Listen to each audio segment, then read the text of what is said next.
Welcome class, and in this lesson we are going to discuss question 6 of the CHRP, Certified Human Resource Professionals, question 6. This is CHRP 01 paper that was done in November 2022, examined by HRM PEB, just like CASNEP, HRM PEB. So, question 6. Human resource management has evolved through various stages. Explain any 5 stages of evolution. Explain any 5 stages of evolution. Now, the truth about this question is that there are so many scholars who have come up with so many stages of evolution. I think I will go with the general understanding so that we don't stick just to one particular proposal, but we'll just try to come up with a mixture that will blend well with all the various schools of thoughts. There are so many schools of thought that have come up with the evolution of HR. So let's just come up with ours that will basically blend through the system. Initially we had let's start with the Industrial Revolution. This is one way of looking at it. We can start with the Industrial Revolution and then go to, after the Industrial Revolution, we now go to the Trade Union era, and then after that we go to the Scientific, remember the Scientific Management era, and then we have the Behavioral Science era, and lastly we'll have the Human Relations era. This is one way of looking at it. It's one of the theories proposed, and then we can also look at it from this angle. The industrial era, then the personnel management era. Then we also have the behavioral era, and then the strategic era. This is another way of looking at it, but a different school of thought.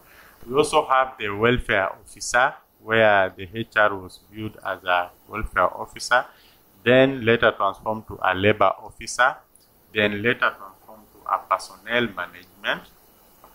manager, and then transformed to the human resource manager, and now we are talking about a business partner. Now, all these, they all make sense. They are all related. They are all talking about the same thing.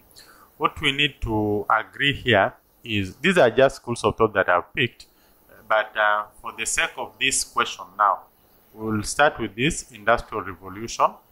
That was the time when the industries now came into being, and people were generally hired for the sake of their services were required, and so they were literally taken by these companies because they would now had the manufacturing concerns that were coming up. It is at this stage that most of these people were being treated as slaves, and there was no human aspect. They were supposed to do hard labor, the hard labor kind of stuff, such like stuff. And the work of the human resource was very simple, just to, they make sure that these people do the work. And then we came to the trade union. There was really no great care about the welfare of these people. So it was about just delivering what they were supposed to deliver. Then the trade union, this is all about the voice. There was the voice for the employees. There was need for the voice, and then trade unions were now formed to at least speak on behalf of this weak employee here. So trade unions came into place, and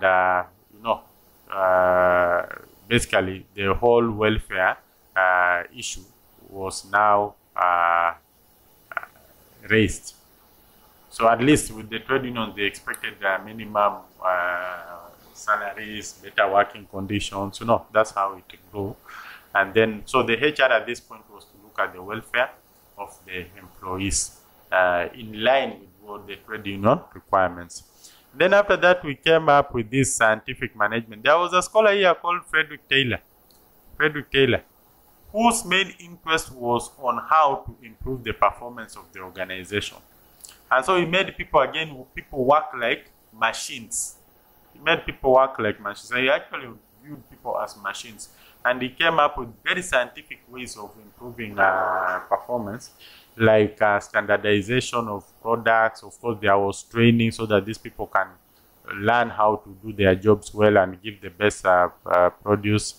Then, of course, something on compensation, but the compensation was based on the number of units you produce. So the faster, the better. You can see it was more of and people, there was something about specialization. You were taken to a line where you best understand. So there was a lot of monotony, but you were supposed to do the best, and you know, you'll be paid according to the number of units that you produce. So people were turned literally to machines, and the emphasis now was on production, which of course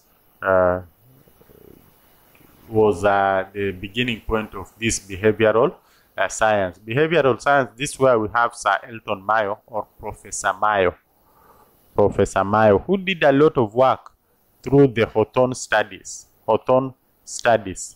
He did a lot of work through the Hawthorne studies, which ended up earning him the title of the father of human resource management, because he did a lot of work that now showed that, hey, wait a minute, these human beings here are people, and when they are treated well, they can give you even better results. So he changed the whole aspect from viewing these people as machines to starting seeing people as you know, as a resource that we need to treat them well, and then we'll be able to get the best out of them. So human resource basically changed the whole perspective. We changed the whole perspective of human resource, and people are now viewed as you know, as human beings. And of course, now after that, we had so many other behavioral scientists, like the likes of Abraham Maslow, the likes of McGregor, Fred McGregor, the likes of McClelland, the likes of Aldafa. You know, these people now came studying what we can get from people when we treat them well. And most of them have done a lot of work on motivation. How do we motivate these people so that they give us more? You know, and that changed a great deal about the way people viewed the human resource and the human resource management altogether. Then, of course, with time now, it has gone, and now today the human resource are really a very important capital in the organization. That's how they are viewed. In fact, they are now working towards being recognized in the books of accounts as an asset.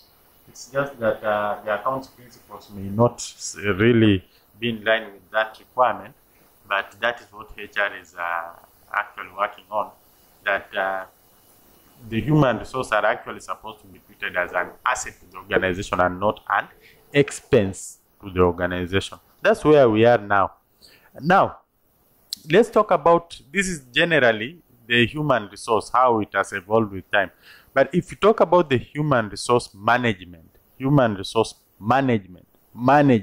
we were to take this word, then this will really come in handy. That initially it was just a welfare officer, then he became a labor officer. Welfare officer, these are the conditions, working conditions. Then labor officer, it was about productivity, provision of labor and productivity. Personnel manager, it was about the administrative work. Now this is the evolution of the human resource manager. Initially, it was just a welfare officer to look at the conditions of the employees. Then he turned to a labor officer where productivity was very key and provision of labor resource, human resource. And then personnel manager, it was more of administrative work, record keeping, and all those administrative work.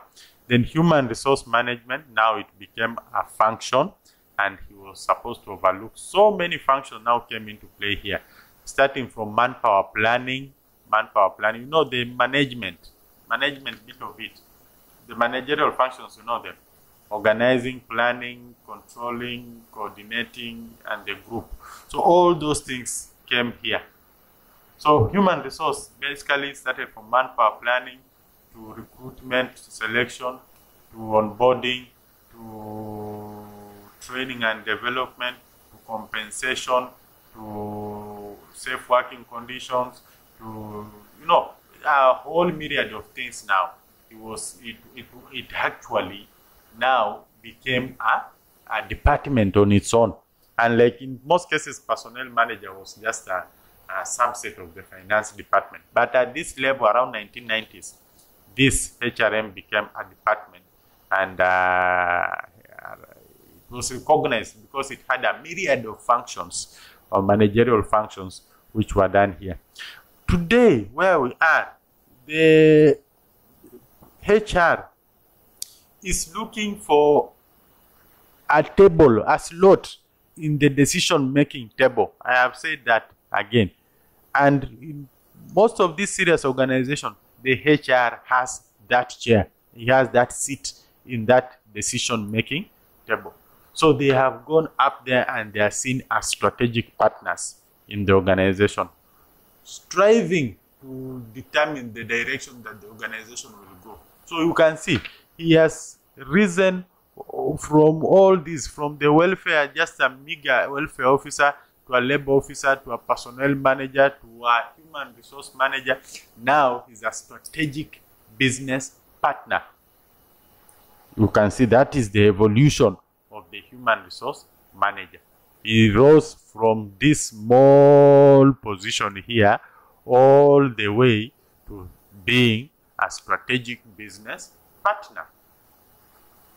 That is what we are talking about. So for the entire human resource, you can use this. But to answer this question well, human resource management has evolved through various stages. Explain any 5 stages of evolution.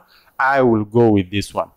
From welfare officer to a labor officer to a personnel manager to a human resource manager to a business partner. So I will go with this as my answers for this particular question. Then let's go to the next part B of the question. The human resource assistant at Kanja Enterprise has been instructed to develop human resource policies. However, he is not aware of such policies. Advise him on 5 sources of the required information. Sources, we are not asking about the policy. There are so many human resource policies. But this question is not asking on the human resource policies. It's asking on the sources of the human resource policy. Where can he get this information? What can I advise him? So number 1, the intent of the organization. Intent of the organization. What are the objectives of the organization? The objectives can inform on the policies that he needs to have in the organization. Then you will also need to look at their involvement with the trade union, our relationship with the trade union, and those trade union affair. How are they involved? What is the influence of the trade union with the organization? Because policies need to go well with the stakeholders, and these are very key stakeholders when you talk about employees. So what is the position of the trade unions in the organization? That can inform some of the policies that they need in that organization. They also need to look at the laws of the land, legislation, and government policies. Whatever policies that they come up with must be in line with the government policies. And sometimes the government or the laws of the land insist that every company must have a certain policy. So in such like cases, you must have such policy. So the government or the laws would be the source of that particular policy. Even the trade unions, sometimes they will insist on some policies. You need to have some policies. So they become the source of the policies in question. Now, the employees can also be a source of some policies. Some policies emanate from the employees. Employees themselves might want a policy on a certain item. Remember, a policy is a guideline, is a guiding tool that gives the general direction of behavior when employees are exposed to a certain kind of a challenge or dilemma or whatever, that this will help ease their work by showing them the general direction that they should take. Policies are just a guideline tool showing the general direction that the employees should take. Then the philosophy of the board, of directors, this one will also determine the policies that the company should take. The industry, generally, we are talking about the policies of other similar organizations. Policies of other similar organizations can also be a source of this. Of course, we have religion. Religion can also, and ethical standards or societal standards. These ones can also, societal standards and expectations, can also be a source of the policies, so that you do things that are in tandem with what the society or the stakeholders expect of you. So the question, I think, is what are the sources? Where can we, what is the starting point of these policies? Where can we, what will initiate, what will trigger these policies? These could be some of the triggers, and these are some of the starting points of some of these policies. Let me read the question again. It's always important to read the question twice, thrice, so that you understand it well. The human resource assistant at Kanja Enterprise has been instructed to develop human resource policies. However, is not aware of such policies. I advise him on 5 sources of the required information. They are not asking the policy. They are asking for the sources of the required information. So these could be the possible sources of the human resource policies. Thank you. That is the end of this paper. We will meet in another paper to come. Thank you so much. Be blessed and success in your exams.